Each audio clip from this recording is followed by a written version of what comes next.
Friends, ഇന്നത്തെ video adenium പ്ലാന്റ്സിൻ്റെ കുറച്ച് കെയറിങ്ങിനെ കുറിച്ചാണ് പറയുന്നത്. അഡീനിയം പ്ലാന്റ്സ് ഇനി അങ്ങോട്ട് നന്നായിട്ട് പോയിട്ട് നിൽക്കേണ്ട ഒരു ടൈമാണ് ഇപ്പോഴും. പക്ഷേ ഈ ഒരു മഞ്ഞുകാലത്ത് കുറച്ച് പ്രശ്നങ്ങളൊക്കെ അഡീനിയം പ്ലാന്റ്സ് നമ്മൾ കാണാറുണ്ട്. അഡീനിയം വളർത്തുന്നവർക്കൊക്കെ അതൊരു വലിയ പ്രശ്നമായിട്ട് അവർക്ക് തോന്നാറുണ്ട്. കാരണം ഇലയൊക്കെ പൊഴിഞ്ഞു പോവുക, മുട്ടൊക്കെ കരിഞ്ഞു പോവുക, ഇതൊക്കെ അഡീനിയം പ്ലാന്റ്സിന് മിക്കവാറും വരാറുണ്ട്. അത് എന്തുകൊണ്ടാണെന്നുള്ളതാണ് ഇന്നത്തെ വീഡിയോയിൽ പറയുന്നത്. ഈ ഒരു തണുപ്പ് കാലത്ത് പകൽ ഭയങ്കര ചൂടും രാത്രി നല്ല തണുപ്പുള്ള സമയമാണ്. ആ സമയത്ത് പ്ലാന്റ്സിന് ഈ ഒരു രണ്ട് ക്ലൈമറ്റിലെ ഉണ്ടായ ആ ചേഞ്ചിൻ്റെ ഒരു ഫലമായിട്ട് പ്ലാന്റ്സിലെ ഇലകളൊക്കെ പൊഴിഞ്ഞു പോകാനും മൊട്ടുകളുണ്ടാകുന്നത് കരിഞ്ഞു പോകാനും ഒക്കെയുള്ള സാധ്യതകളുണ്ടാകാറുണ്ട്. ഈ മഞ്ഞുകാലത്ത് ഈ ചെടികളെല്ലാം ഒരു വലിയ ഗ്രോത്ത് ഒന്നുമില്ലാത്ത സ്ലോ ഗ്രോത്ത് കാണിക്കുന്ന രീതിയിലായിരിക്കും പോകുന്നത്. അത് ഡോർമൻസി എന്ന് പറയും. അങ്ങനെ ഉണ്ടാകുമ്പോഴും നമ്മൾ പ്രത്യേകിച്ച് ഒന്നും ചെടികളിൽ ചെയ്യേണ്ട ആവശ്യമില്ല. അത് ഈ കാലാവസ്ഥ മാറുന്നതനുസരിച്ച് തന്നെ ആ പ്ലാന്റ് ശരിയായിക്കൊള്ളും.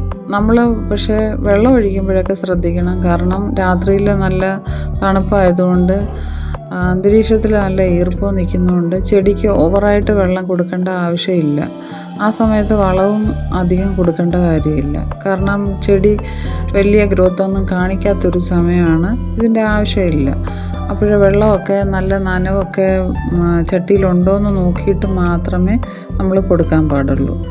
പിന്നെ ചില പ്ലാന്റ്സിൽ ഈ സമയത്താണ് കീട ശല്യം ഉണ്ടാകുന്ന സമയം. മീലി ബഗ്സിൻ്റേത്, പിന്നെ അതുപോലെ പുഴുക്കളുടെ ഒക്കെ ശല്യം ഉണ്ടാകുന്ന സമയമാണ്. അത് നമ്മളൊന്ന് ശ്രദ്ധിച്ചിരിക്കണമെന്നേ ഉള്ളൂ. കാരണം ഈ മഞ്ഞ് സമയത്താണ് മീലി ബഗ്സ് ഒക്കെ നന്നായിട്ട് ഈ പ്ലാന്റിനെ അറ്റാക്ക് ചെയ്യുന്നത്. ആ സമയത്ത് നമ്മൾ ഈ ഇല പൊഴിയുന്നതിനൊപ്പം തന്നെ ഈ മുട്ടൊക്കെ കഴിയുന്നതിനൊപ്പം തന്നെ ഈ ചെടിയിൽ ഇങ്ങനെ ഒരു ചെറിയ പൊടി പിടിച്ചിരിക്കുന്ന പോലെ നമുക്ക് കാണാൻ പറ്റും.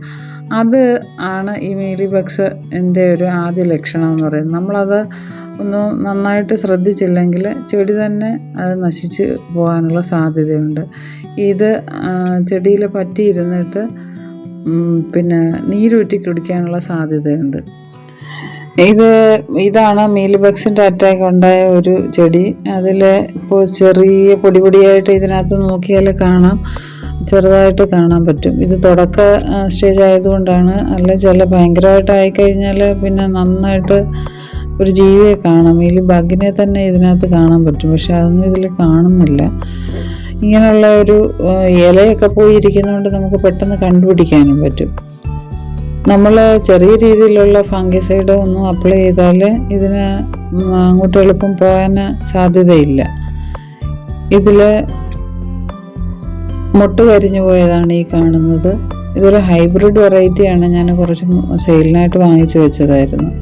പക്ഷേ ഇതിലൊക്കെ മീലി ബഗ്സിൻ്റെ ഒക്കെ അറ്റാക്ക് ഉണ്ടായിട്ടുണ്ട്. ഇതിലും ഈ ഇലയുടെ കളറൊക്കെ മാറിയിട്ട് അത് ഇനിയിപ്പോൾ പതുക്കെ മഞ്ഞ നിറമായി അത് പൊഴിഞ്ഞു പോകും. ഇതിലും മൊട്ട് ചെറുതായിട്ട് പിടിച്ചിട്ടുണ്ടായിരുന്നു. പക്ഷെ അതും പോകാനുള്ള സാധ്യതയുണ്ട്. ചെറുതായിട്ട് കരിഞ്ഞൊക്കെ വരുന്നുണ്ട്. അതൊക്കെ ഈ മഞ്ഞുകാലത്ത് ഉണ്ടാകുന്ന ചെറിയ ചേഞ്ചസ് ആണ്. നമ്മൾ പ്രത്യേകിച്ച് ഒരു മരുന്നും കൊടുക്കേണ്ട ആവശ്യമില്ല. ഈ ഡോർമൻസി സ്റ്റേജ് എന്ന് പറയുന്ന അവസ്ഥയിൽ നമ്മൾ പ്രൂണിങ് പോലും ചെയ്യേണ്ട. അതാണ് നമ്മൾ ഫെബ്രുവരി കഴിയുന്ന ആ സമയം പ്രൂൺ ചെയ്യാൻ എല്ലാവരും പറയുന്നത്.